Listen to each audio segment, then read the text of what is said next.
नमस्कार। उद्या वटपौर्णिमा आणि उद्या आमच्या यांना सकाळी लवकर ऑफिसला जायचं असल्यामुळे मला उद्याची तयारी मी आजच करून ठेवणार आहे। तसं तर मी प्रत्येकच कार्यक्रमाच्या वेळेस पहिलेच तयारी करून ठेवते, जेणेकरून माझी वेळेवर कधीही गडबड गोंधळ करू नये म्हणून। चला तर मी तुम्हाला दाखवते की मी उद्याची काय काय आणि कशी कशी तयारी करून ठेवणार आहे ती। सगळ्यात आधी ही देवाची भांडी मी सकाळी सगळी एकदम पितांबरीनं स्वच्छ करून ठेवलेली आहेत व्यवस्थित। तांदळासाठी वाटी, नैवेद्यासाठी वाटी। आता मी ह्या असं आधीच करून ठेवलं ना, वेळेला घाई होत नाही आणि कोणती गोष्ट विसरतही नाही। त्याच्यामुळे मी नेहमी शक्यतो शाळेत आधी जॉब करत असल्यामुळे मला पहिलेही असं काही वेळ नाही भेटायचा, त्यामुळे मी आधीच 2-3 दिवस तरी आधी सगळी जुळवाजुळव करून ठेवायची। त्यामुळं मला ती सवयच लागून गेली। त्यामुळे आजही म्हटलं हे सगळं आधीच जुळवाजुळव करून ठेवावं, म्हणजे सकाळी माझी घाई होणार नाही। आता हे तर रेडी आहे।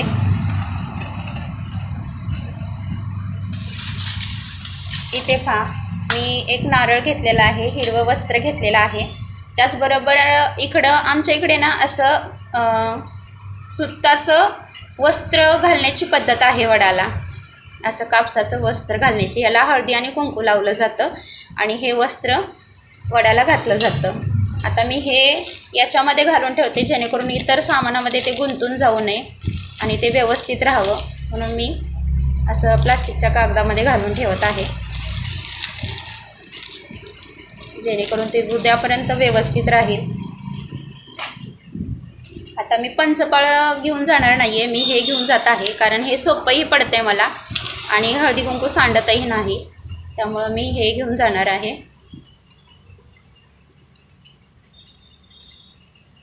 बाळूमामाच्या तिथून आणलेले आहे धूप माझ्या दिरानी।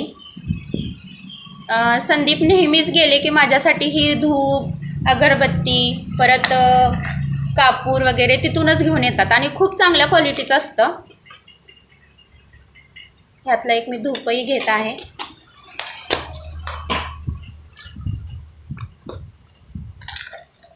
कापराच्या वड्या पण घेत आहे मी।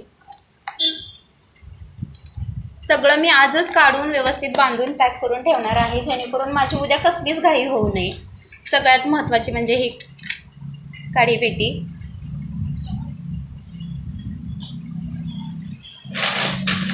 हे पण बाळूमामाच्या तिथूनच आणलेले आहे, प्रीमियम अगरबत्ती आणि खरंच खूप सुंदर वास आहे याचा। मी गावाकडून येताना घेऊनच येते हे सगळं। माझा दीर संदीप असं माझ्यासाठी आणूनच ठेवत असतो, त्याला माहीत असते की मी येताना घेऊन जाते, त्यामुळे ते जेव्हा जेव्हा आमोशाला जातात तेव्हा तेव्हा ते घेऊन येतात। ह्या 5 अगरबत्त्या पण मी घेत आहे। आणि आता ओटीच्या साहित्यामध्ये मी हे काढून ठेवलेलं आहे, वेळेला परत घाई होऊ नये म्हणून। हे पहा, याच्यामध्ये मी सगळं काढून ठेवलेलं आहे। ह्या कोणत्याही 5 वस्तू झाल्या तरी चालतील, 5 वस्तू व्हाव्या असं ठेवायचं असते तांदूळ। हे सगळं मी असं भरूनच ठेवलेलं आहे, जेणेकरून उद्या मला घाई होऊ नये।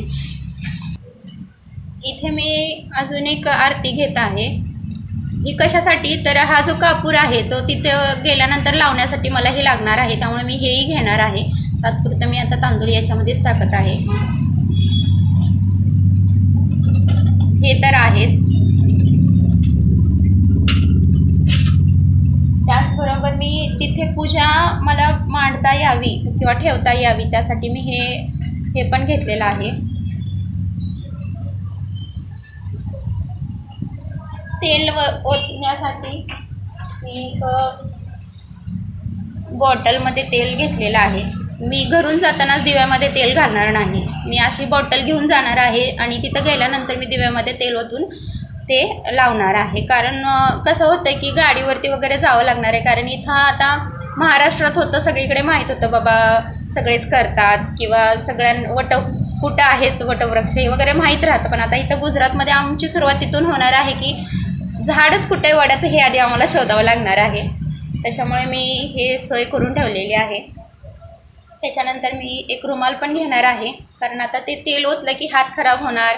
आपण साडी घातलेली, त्या साडीला डाग पडायला नको ना, म्हणून त्याचीही काळजी म्हणून मी हा रुमालही घेणार आहे सोबत. त्याचबरोबर हे मी ताटावर झाकता यावं म्हणून हे काढून ठेवलेलं आहे. आता हे मी सगळं एका पिशवीमध्ये भरून नेणार आहे. ही पिशवी मी स्वतः शिवलेली आहे. पिसाचा उरलेला कपडा होता आणि चेन विकत आणली आणि त्या गोष्टीपासून ही मी छान अशी पिशवी शिवलेली आहे. म्हणजे असं आता पूजेच्या वेळेस आता हे सगळं सामान ह्या पिशवीमध्ये छान भरून घेऊन जाता येतं. आणि एक न्यूजपेपर पण मी घेत आहे सोबत, लागलास का किंवा तिथे आता जागा कशी आहे, आता उद्या पाऊस वगैरे आला तर म्हणजे बसायलाही प्रॉब्लेम नको म्हणून मी त्याचीही सोय करत आहे. याच्यावरती गुजराती लिहिलेलं आहे, पहा बरं वाचता येते का. तसं मी शिकले बरं का गुजराती वाचायला.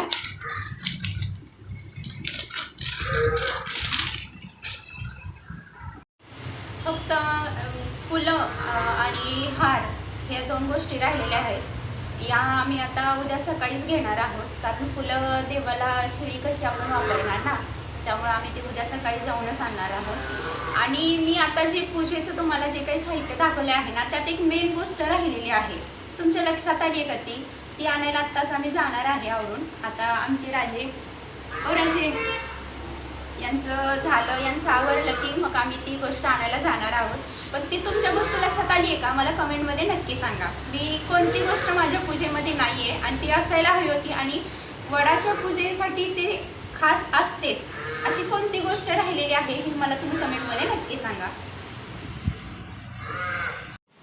वडाच्या तर पूजेची तयारी झाली, पण माझी उद्याची गडबड होऊ नये म्हणून मी माझं पण सगळं सामान काढून ठेवणार आहे. तर चला तर मग माझ्यासोबत मी सगळं ते सामान कसं काढून ठेवते, कसं सेट करून ठेवते ते तुम्हाला दाखवते. वटपौर्णिमेसाठी हिरवी साडी आणायला तर आम्ही गेलो होतो, पण तुम्ही तो ब्लॉग पाहिला असेल की साडी न घेताच आम्हाला माघारी यावं लागलं, कारण मी गाडीवरून उतरतानाच माझी पॅन्ट स्टँडमध्ये अडकल्यामुळं मी पडले आणि थोडंसं लागलं होतं मला. त्याच्यामुळे मला न साडी घेताच माघारी यावं लागलं होतं. पण मी ही साडी निवडलेली आहे आणि ही साडी मी उद्या वटपौर्णिमे दिवशी घालणार आहे. त्याचबरोबर मी त्याचं ब्लाऊज आणि हे रेडी करून ठेवलेलं आहे, जेणेकरून मला उद्या सकाळी कोणतीही गडबड होऊ नये आणि मला पटकन वस्तू सापडाव्यात. आता मी बाकीच्या पण वस्तू काढून ठेवणार आहे. चला मी तुम्हाला दाखवते. सण म्हटलं की हिरव्या बांगड्या तर पाहिजेतच, म्हणून मी हिरव्या बांगड्याही काढून ठेवलेल्या आहेत. त्याचबरोबर त्या हिरव्या बांगड्यांमध्ये घालण्यासाठी या बांगड्या पण काढून ठेवलेल्या आहेत, याच्यामध्ये हिरव्या बांगड्यांच्यामध्ये घालण्यासाठी. आणि मी हेअरस्टाईल करणार आहे ती एकदम प्युअर महाराष्ट्रीयन करणार आहे. मला तो लूक खूप म्हणजे खूपच आवडतो. मी त्यासाठी हे शिवजयंतीसाठी मागवलं होतं ऑनलाईन, हे पण मी साईडला काढून ठेवत आहे.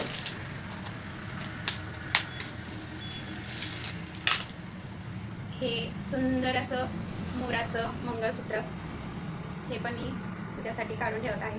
खूप सुंदर डिझाईन आहे याच्यावरती मोराची आणि मला हे खूप आवडतं. माझं हे फेवरेट आहे म्हटलं तरी चालेल. हे पण मी ऑनलाईनच मागवलं होतं, खूप सुंदर आहे, मला हे खूप आवडतं. त्याच्यानंतर आता पारंपरिक मराठी लूक करायचा म्हटल्यावरती तसे दागिनेही सोन्याचे आहेत बरं का, पण मला आवडतात. हे पहा असं सुंदर आहे,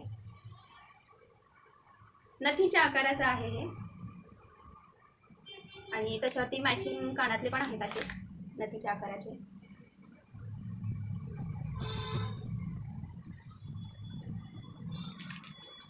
हे बुगडी आहे इथे असं लावायला.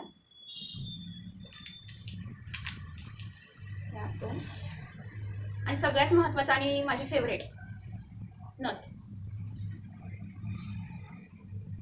महाराष्ट्रीयन लुक जर कंप्लीट करायचा असेल ना तर ही नथ पाहिजे. गळा भरून दिसावा, भारंदाज दिसावं म्हणून मी याच्यामध्ये थोडीशी ॲडिशन करणार आहे. हे पण मी शिवजयंतीसाठीच खास मागवलं होतं. हे पण आहे असं छोटं आहे ते, आणि ते कसं मोठं आहे.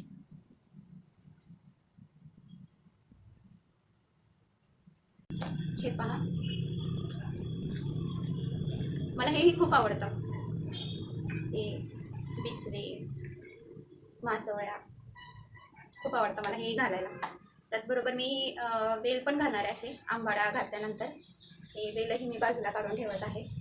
आता बाकीचं पण राहिलेलं आहे, तेही मी तुम्हाला दाखवते. साडी पिन हेअरस्टाईल करण्यासाठी याच्यामध्ये मी आंबाड्याचं बन वगैरे सगळं काढून ठेवलेलं आहे, जेणेकरून माझी उद्या घाई होऊ नये कोणतीही.